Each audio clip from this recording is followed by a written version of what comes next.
There's unconsciously bad, where you write and this is the greatest thing ever. Oh, I'm going to be the next best-selling. I'm going to be New York Times. I'm going to be on TVs, and my book's going to be a movie. And you're like, you're 10. Oh, yeah. But you have such high hopes for this. You're unconsciously bad. And then you're consciously bad. You start seeing what the good literature is. And you go, I have a lot to learn. Consciously bad. You know that you're not where you could be. And then from there, you get to unconsciously good. You start writing, and now you're just doing it for the fun of it. Now you're just trying to learn everything you can. And at some point, you realize, I'm getting better. And then the last stage, consciously good, where you know what you're doing is good for your genre, good for what you want to achieve with your writing, and then you stick with it and you just keep growing and learning. Stay in the unconsciously bad and consciously bad stages as long as possible. Like, I know it sounds counterintuitive, but that's going to be the most fun years of your writing.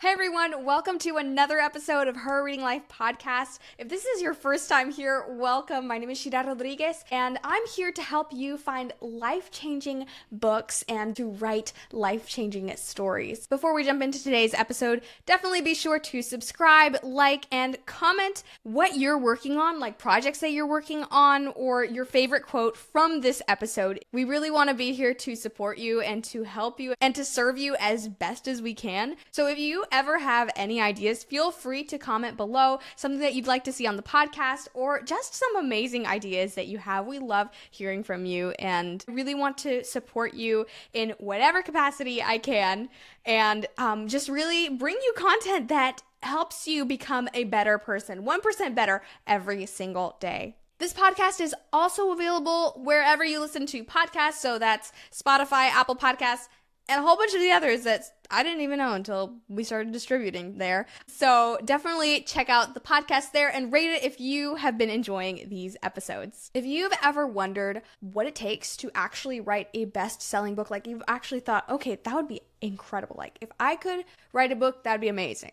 If I could write a best-selling book, that would be even better. Like how cool would that be? Well, friends, guess what? It's not that hard. It is not that impossible. And to prove it, I've actually brought an incredible guest with me today who actually got to write a best-selling fantasy novel on Amazon.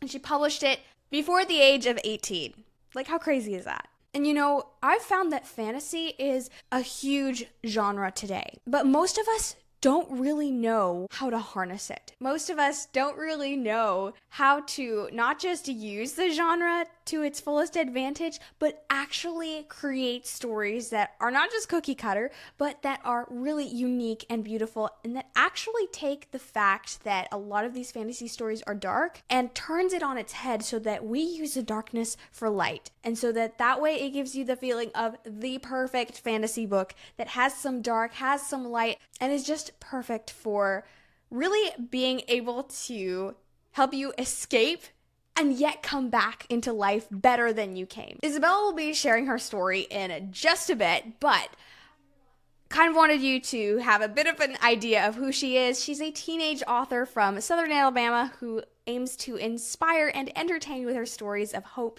in the dark. With almost 7 years of writing experience under her belt, she's excited to share her books with the world, and she also wrote, like I mentioned before, her best-selling novel, The Darkest War, which I am so excited for you to be able to hear her talk more about. So if you've ever wondered how you can write a best-selling book, we're going to be discussing that in this 2 or 3 part episode. Because I'm not sure exactly how it's going to pan out. It was such a really in-depth conversation that we had. So we're going to be talking about how to write that best-selling book. We're going to be talking about how to write that perfect fantasy book that delves into dark themes yet still gives hope. And whether Christians can write fantasy with dark themes, how, why, all the things, all the questions. We're going to be diving right into that right now. Welcome, Isabella. I'm so absolutely thrilled to be able to bring you on the podcast. Thank you so much. I'm so glad to be here. Thank you for having me on. Yeah, absolutely. And honestly, it was just so fun to be able to connect with another writer. It's always so fun. So let's just jump right in because I would love to hear your story. What's your story? What inspired you to start writing and helped you fall in love with your novel's premise? Yeah, so I started writing when I was about 12. My aunt had got me into the Hunger Games series, and from there, she just started getting me to read more and more books. And I had never been a big reader. I was one of those people that's like, I don't like reading. And so when I started reading this, and I was like, people create things and these stories with their minds. And I had no idea that people did this. And it was completely new to me. Like, I just had no idea. And from there, it was like, well, I wonder if I could do this. And I just started out writing my own little stories, started with Hunger Games fan fiction. And then it went on from there. I should create my own thing. Like, I could do this. And that's kind of how I got into writing. So. That's so fun. I love that. And it's crazy how like there's this like one series that will like catapult you into reading more books or things like that. And it was so funny because my sister had like the same experience where she was like, I didn't really like reading that much until I read this one series and then it just plunged me into a whole reading thing. Yes, exactly. That's exactly how it was for me, is I just realized, oh, this is something I like. There are books I like. And that's kind of just what, like you said, catapulted me into reading. I just had to find a series I liked. I love that. And Yeah. then I'd love to hear what made you fall in love like with your novel's premise? Because how did you go like from Hunger Games to the fantasy books that you're writing now? So it took me a while. I tried many different genres. Because at first I was like, oh, I should do dystopian. And I don't think 12-year-old me knew that there was other genres besides dystopian, honestly, because that's all I read for a while. And I love dystopian to this day. I'll read it. I just can't write it. And I learned that pretty quickly. Well, it took a couple of years. So then I went from dystopian to contemporary, and I tried mystery and horror and all of the things. And nothing ever really like clicked. I was never found something that I could write, and I felt like I was bringing something new to the table. It just felt like I was copying things, which, I mean, it's fun when you're 12 to copy Hunger Games in your own little drafts on your computer. It doesn't do well in the marketing world very long, unless you just market it as the next Hunger Games, which I didn't really want to do. Yeah. And so I was like, I need my own, series. So I started reading other genres and other things and just really delving into my options. My aunt, she'd get me more books. Usually my cousin was a big reader, so she would just tell me what my cousin read when, she was my age, when she was growing up in the 2010s of Twilight and Hunger Games and Divergent and all the new things. And finally, she had me read the Selection series by Kiera Cass, which is it's sort of dystopian in the sense that it's set in the future, but society went back into a monarchy. And I had never read something like that. I mean, it was completely new to me. And I was like, I love this blend of these two different things. I found out I love reading royalty stories. And then it was really just, I had an obsession with royalty things, all the things. I did so much research and I was just so into how court life went and the politics of everything. And it was very interesting to me. And then I just decided I want to try this, because I've been obsessed with it for so long. I love that. Yeah, I love that it took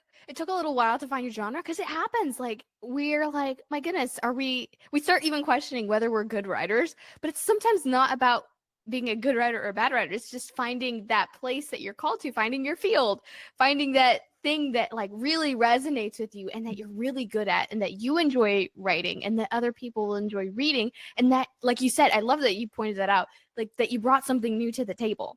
Yeah. I'd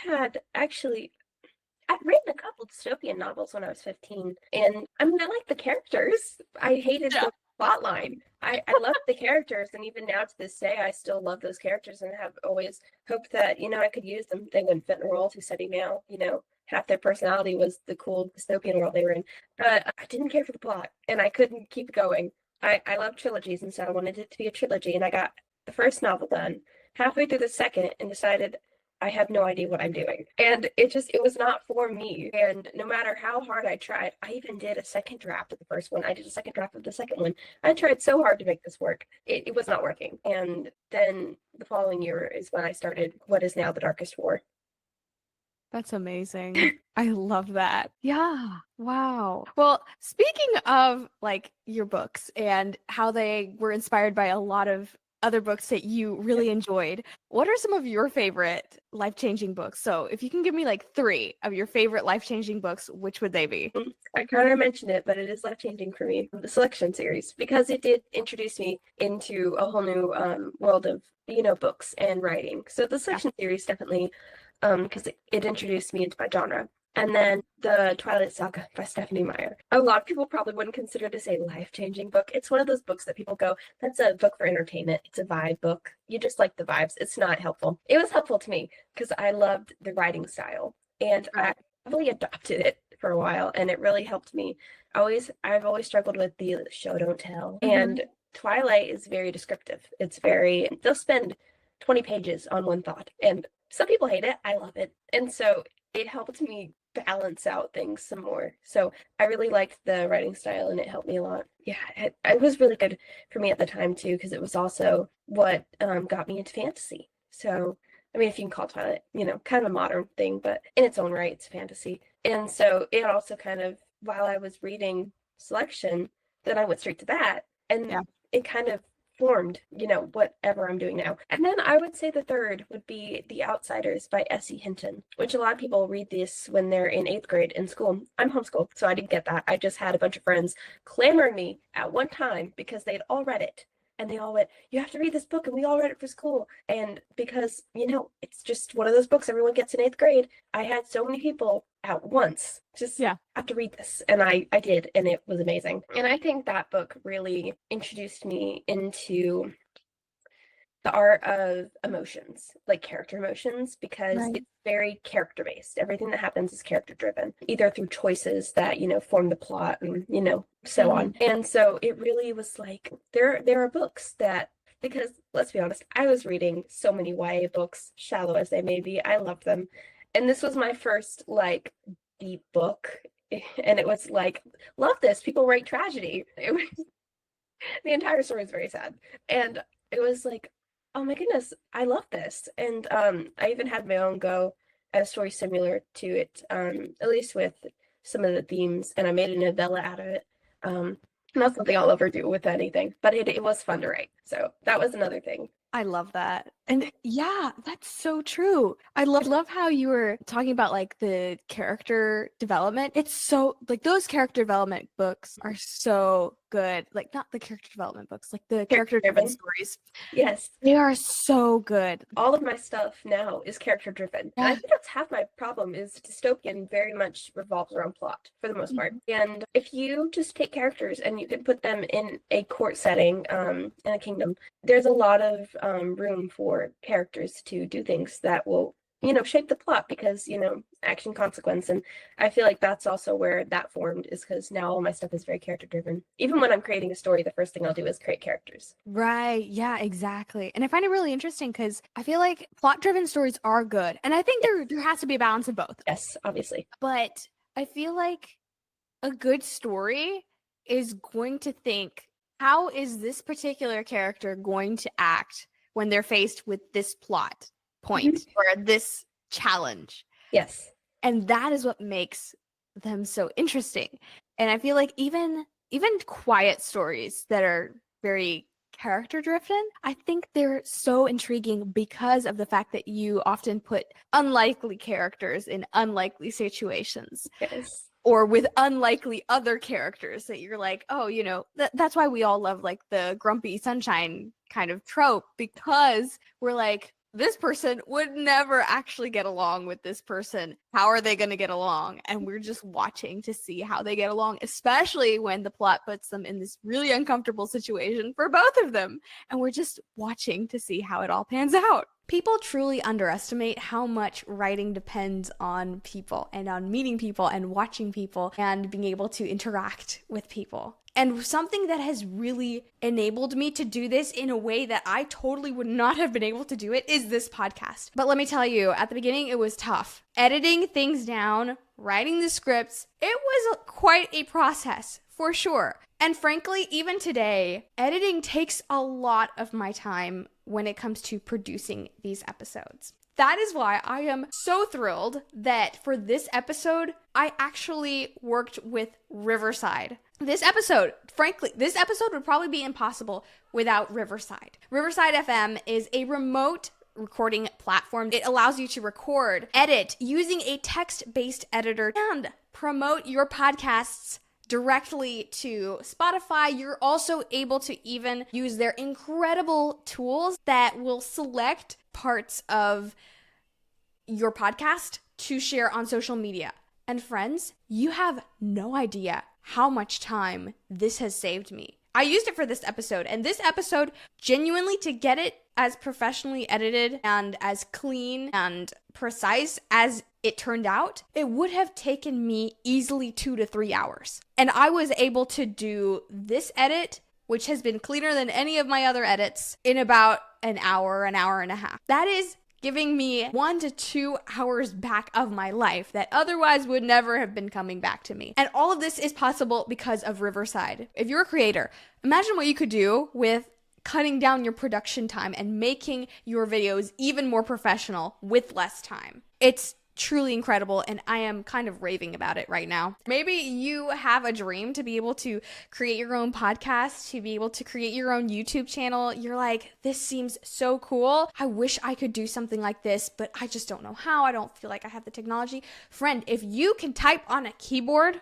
you can edit your video, because Riverside's incredible editing tools allow you to be able to edit your podcast in the same way that you would edit a document, because it's text-based. So whatever you're saying in the video will come up on the screen, and it will erase and clean things up so that you have minimal work to do. You don't have to be worrying about the waveforms or any of that, and it will even clean up your audio for you. In fact, this has been saving me so much time and adding so much value to my life that I literally invested in this for my podcast, because truly I believe that this was totally worth investing in. So if you would like to learn more about Riverside or try it out for free, because it is completely free to try out, and I'm not talking about trial, you can actually try it out with the whole suite of tools. Definitely click the link in the description and I will see you there.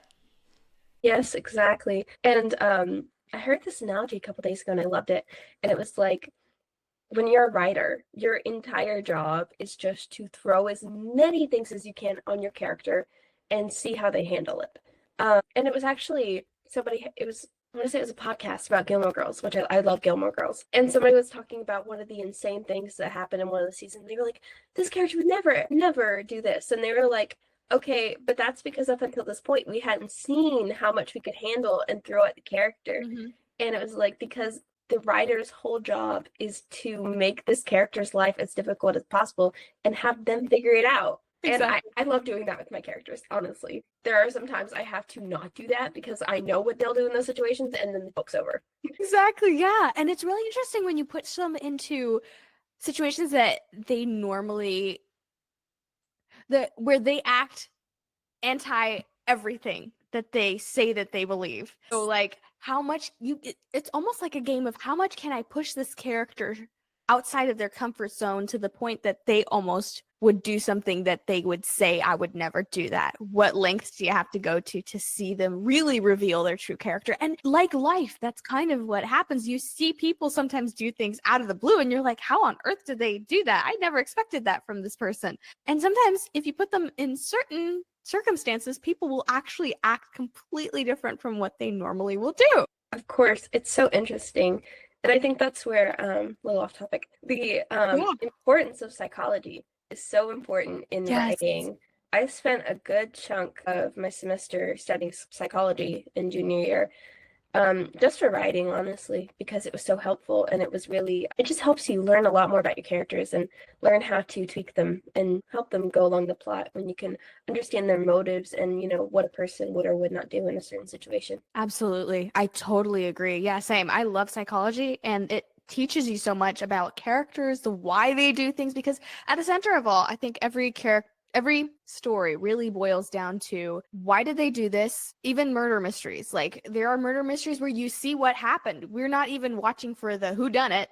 We're watching for the why done it. Yes, exactly. You're like, we know someone did it, but why? Exactly. Especially, in fact, I feel like the most interesting mysteries are the things where even after we explain what happened, we're like, but wait a minute, like, why would this happen? Why would they go to these lengths to do this? Yes. I just said I agree. Yeah, I was watching actually kind of off topic, but I was watching an episode from Sherlock recently, and I think it was like the first episode or something like that. And in the scene, Sherlock was talking to the guy who was like the serial killer. And even after he's talking to him and explaining how he did everything, we're still intrigued. We're not satisfied until we know the why. We're like, okay, this makes sense, but why would you do this? Why are you doing this? And I feel like we have to kind of approach characters almost like a murder mystery, even if it's not a murder mystery, but ask your characters, hey, why are you doing this? Like, what is really at the heart of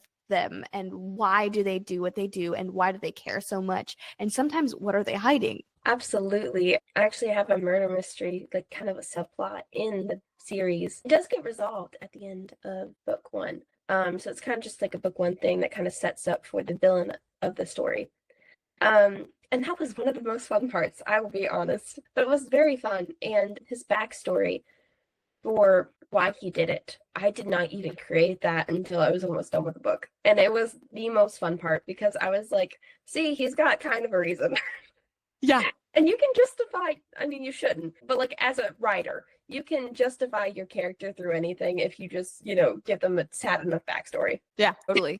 And it actually spices things up, to be quite It honest. does. It does, because I've had people tell me and they're like, so we still hate him, but he's got a point. I love that. Yeah, me too. That is legitimately like all readers were like, we hate him, but yeah, that makes sense. That yeah. And so we sort of love him. Dots are connecting. Exactly. I know that your stories lean more towards like the fantasy, romance, romantasy, royalty genre, which I love, by the way. And these genres have really been popularized lately by the rise of books like Throne of Glass series, Cruel Prince, etc. But I would love to hear how you approach writing fantasy with dark themes as a Christian. I would love to hear your thoughts on this. Yeah, so this is such an interesting topic, and this was one of my favorite questions. This is such a heavy layered one, so if I take some rabbit trails, just Go ahead. I might take some rabbit trails and get lost a little bit along the way. I think it's really important as a Christian to not shy away from these things because they're important. They happen whether or not we talk about them. My book deals with some heavy topics such as grief, trauma, abuse, death, things like that are very heavy and that are real. I mean, even the Bible talks about these things, obviously. I mean, so there's definitely, you can do it. I just think, for me personally, it was very important to me to not glorify them. I love a good traumatized character, but sometimes you can take it too far. I love a character you can sympathize with. I love a character that you can, relate to, even if you don't have the same things as characters does. We all relate to in some sort of way. We've all had something. But there's also, this is very controversial, there is a rise of modern day books glorifying these dark topics. Girl, I totally agree. Yeah, and I mean, I'm not going to say that sometimes I don't go scout out a sad book because, I'm in my feels. I want a good sad book, Yeah. But it does happen too often. And the amount of times that I've picked up a book and I've gone, oh, there's really good representation of this important topic in this book. It's mentioned once and then it's never brought up again. And it happens a lot, actually. And that was something I did not want to do. I knew going into this book that I wanted to deal with hard topics in this book, and I knew I wanted it to be something that was a part of their character arc, not just a character quirk, but a part of their growth as a character, that they were going to deal with this thing and they were going to get over it, and they were, even if they didn't get over it completely, they were going to learn that things could get better, even if it wasn't on screen, on page. Even if it wasn't on page, things were going to, they had some sort of hope. And that's very important to me, is making sure that there is hope. And there will be times I'll read a book and it'll just end so devastatingly. And I'm like, what was the point? I'm like, there was no message under there. It was just to be sad. And sometimes, not that I can't watch a good sad movie or read a good sad book and, appreciate it for what it is. But like I said, there are so many times where things are added in there just to be added. They're not there for a message. And I believe every book, even if you don't intend it to have a message, will have a message. Because subconsciously, people are very subconscious people. Yes. And you put things in your writing, and when you do a reread, edits, whatever, you'll see it there. And then you have the option to lean into that.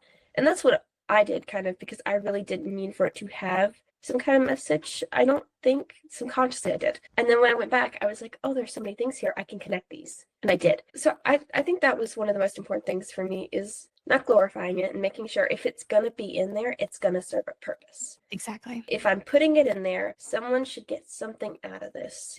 That was very important to me, because there is a lot of representation of dark and hard, difficult topics in books. I mean, it's in every book, because you got to have some kind of conflict. But what was strange to me is I read all these books and they never dealt with it, and it was never something that carried out. It was never carried out. It was there for a couple pages, and then it fizzled out. And I understand that also from a writer's, because it's hard to keep up with that. Sometimes you just want to make your characters happy, and you don't want to make them keep going. So you're like, I'll push this to the back burner. Yeah. But I feel as writers, we have a job, and we have, the responsibility to work on things. Not that you have to. There's people who really just write things for the aesthetic of things, and I do that as well. That's very much my inspiration for a lot of things, honestly, is, oh, I love this aesthetic. I should write a book about that. But if you're going to do it well. That would be what I try to stick by. Absolutely. I love that. And I love how you were talking about how there are some books that, they just kind of get stuck in that thing. They either don't deal with it or they deal with it, but kind of oh, this is what it is. Just accept it. That's okay. You have to live with that thing. Yeah. For the rest of your life and stay in that same state instead of growing. And I love how you said that there's no arc, because it's so true. There's innately characters need to change. Of course, there are characters that are static characters, but especially if it's a main character or a significant role, a character that is a side character but has a significant role in the story, you can't just leave them as there. That's just kind of defeating the point of a story, which is why I think that good books will leave you with that feeling of, oh my goodness, that was such a good story. I want to read it over again. Now that I know the end, I want to read everything with a different perspective. But I feel like when books don't leave us with that something at the end where we're like, wow, our time was not wasted, because we invest a lot of time in our books. The reason why we're attracted to books, I think, is because innately books, especially fiction stories, they teach us to grow, I think. In a way, like you said, subconsciously, consciously, they teach us to become better somehow, either through the character's positive growth or even through a negative arc. We think, I see where this road lies. I'm not going to do that. I'm not going to be like that character. And in a way, those characters teach us about ourselves. They teach us about the people we want to be and the people we don't want to be. They teach us about the people we want to associate ourselves with. They teach us about how to see life not just as something that we exist in, but as a story that is still working itself out and unfolding as people come into our lives and step out of our lives and things happen and we change and we grow. I feel like books teach us and help us to become those people subconsciously most of the time, but some people can kind of detect on that, consciously, like you have. Yeah, and like you were saying, you feel like you should get something out of the book by the end of it. One of my favorite books, it's a standalone, and it's very short. It's 200 pages, maybe. And it's probably the saddest book I've ever read. And I read it, and even though it was so sad, it ended on such a note where the character looked through all the sad things that happened, and he realized that was life, and not in the things that, oh, this is just life, that this is life and that hard things are a part of it, but this makes me human. And it was such an eye-opening thing, because I feel like everyone has a tendency a little bit to look at things and go, oh, this is the end of the world, I hate things. And at least one point in your life, we've all felt like that. And the book just gave me such a sense of, yes, but that's what makes you human, and you grow through it. And I read the book. 5 days later, I did a reread, because I could not get it out of my head. And even though it is one of the saddest books I've ever read, it was stuck with me because of the ending, because of that underlying message. Yes, that's beautiful. I love that. Yes, I love those books that they make you want to reread the book, because you see everything in a completely new light and a completely new perspective. Yes, exactly. I love that. So now that we've talked a little bit about like books and creating a character arc that really grows through those difficult topics. How do you actually weave this into your own writing? How do you weave them tactfully and tastefully into your own fantasy world and narrative without being on the nose or cheesy about it, while also addressing it in a way that won't glorify it, like you were mentioning earlier? I'd love to hear like some tips and tricks that you have for like actually writing that stuff. Yeah, of course. Like I said, I did a lot of psychology work.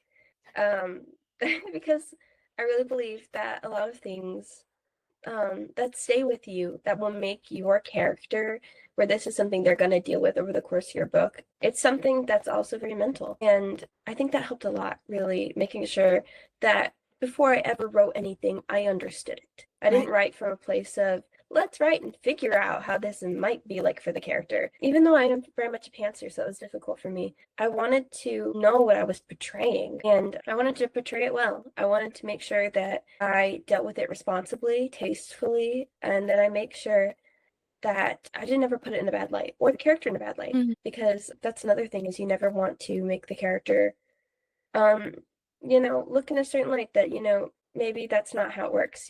So that was one thing, is I made sure to understand before I wrote. And sometimes that happened in the editing phase. Sometimes that happened in revisions, where I realized, hey, I could have handled this topic a lot better, and I need to do more research, and this needs to go on the back burner until I can figure this out. And sometimes that had to happen, and it was a little frustrating, but I really believe that it all starts with research, just understanding.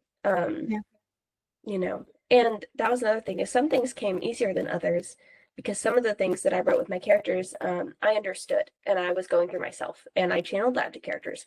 So sometimes it was easier to not make things cheesy because I was going through it myself, and that made it easier to, write. And as for just not making it so on the nose, so difficult, because you want to just present the problem, and you want to say, this is the issue.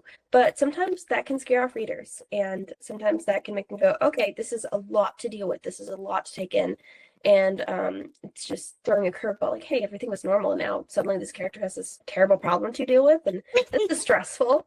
I mean, I feel like we all read to escape our own stresses. At least a lot of people say that, and that's true for me. And so sometimes you don't want to read, and you don't want to get overwhelmed, and you don't want to, sometimes if you just want a good, happy book, you don't want to pick up a book and sob for 2 hours. Sometimes there's books for every occasion, and I knew what kind mine was. And so my book is very much for the people who have dealt with things, who are dealing with things, or maybe who just want a better perspective on things. And so I knew that I wanted to make sure that I wasn't just throwing them at it. But also, you have to have that level of, not shock factor, because, don't ever use issues for shock factor. Yeah, no. But that level of realization, where you go, oh, wow, this is a problem. And this is, and I think the most important thing, when you want to make it not cheesy, make them realize this is an issue, is really just handling it with a realistic and heavy hand. Just be very realistic about the things, which I guess goes back to research. It all goes back to that for me. I love researching things and learning about things. Maybe I'm biased, but that would be the most thing, is just dealing with it realistically. And like I said, no one wants to read a book that just goes, here's the issue, do with it what you like. Books will always teach you something. Like you said, either I want to be like this character, I don't want to be like this character, I want to learn this lesson, I need to stay away from this. And as a writer, you're presenting information to your reader, even if it's biased information, because we're all biased on something. We all have our subjective point of views, and there's also an objective, but writers always have something subjective, especially when you're dealing with topics, because everyone has their own opinion on how to deal with that. So you're presenting information, and you have to learn how to hand it to them in a way that's like, not like, here's the issues, here it is, have fun, but like slowly giving it out to them and weaving it in a way that's respectful, in a way that doesn't just throw it in their face. Absolutely. Yeah. I love that. Yeah. I always find it crazy how, when you're reading a book, most of the times you can guess, because I do deal with one character is very represents he goes through a lot of trauma stuff and a lot of abuse, and that's very heavy for this one character in the book. And I won't spoil because it's not revealed until later in the book. But I always made sure to leave clues. And so it wasn't just thrown on them. Things that maybe like things that were said or things that, he maybe remembered certain small things from his past or childhood or things that were kind of woven in there so that when you got to it, it goes, oh my goodness, I had no idea this poor character. You go, that makes sense. And there's a lot of books that do this really well. And I'll even text my friend sometimes, and we do a lot of buddy reading together, and I'll be like, is this character, does he have this thing, like this trauma? It sounds so bad, but sometimes you can really just guess. And it's never, I never think of it like, oh, how terrible, the author let us know ahead of time. It's like, no, this was intentional. Because you have to make sure that the reader sees it coming, so it's not just thrown in their face. You have to make sure that it makes sense. And that's another thing that I really respect about the mystery genre. Can't write it to save my life, but I've tried. But there was a piece of advice I'd heard, and it was like, you never want to make your reader in mystery, you never want to make your reader go, I feel so stupid. How did I not get that? Like, you never want them to go, this was like, you just threw this at me and I had no chance to find this out. You want to make them go, my goodness, I should have seen this coming. It makes sense now. And I understand. And it makes them feel like they're figuring it out too. And a lot of time with dark themes in books, you want them to go, this makes sense that this fits in here, that this piece fits in with this character. Precisely. Instead of going, why in the world is this in here? That really just hit me for a curveball. So that would be one of my big things, is these little clues. That's what I always do. It is a very mental thing when characters are dealing with dark topics. It affects the characters, it affects people, but it's also cause and effect. They're going to have signs, and like a character may be dealing with grief, they're not going to hold up perfectly. The strongest character, is going to have some breaking point, and that's usually where characters get interested. But things like that, that's sort of how I try to attempt it and try to handle it, just realistically, and not just throwing it in the reader's face. It is so easy to look at other people's journeys and think, oh my goodness, they got a bestseller because they're so smart. They're so much smarter than me. Oh my goodness, they wrote an incredible story because they're so much better than me. They're more talented. They're more this, they're more that. But you know what? The more you talk to people, the more you talk to writers, the more you even listen to people who have accomplished great things, the more you realize they are more like you than you could ever realize. They are regular people just like you who decided to take the leap. That's the only thing that separates you from them. They took the leap. They decided to say, okay, wait a minute. What am I going to regret more? Am I going to regret doing this or not doing this? Am I going to look back at my life and say, man, if I'd only written that book, man, if I'd only started that podcast, if I'd only started that YouTube channel, if I'd only decided to go out and meet some new friends, anything that you do, it starts with a bit of a risk. And that is the beautiful thing, I think, about being able to hear these stories from writers and artists and all these incredible people who took the leap, who decided that the fear was just not worth it, who decided to make a difference and to realize that they had something unique to tell. They had a unique story to tell. I love how Isabella was talking about finding her genre. It is so hard sometimes when you're trying to find your genre, when you're trying to find the place that you belong, Find that thing that really makes your heart beat and that you could forget about eating, you could forget about sleeping because you're so excited. You're so thrilled to do it over and over again. It just thrills you. It makes you feel alive.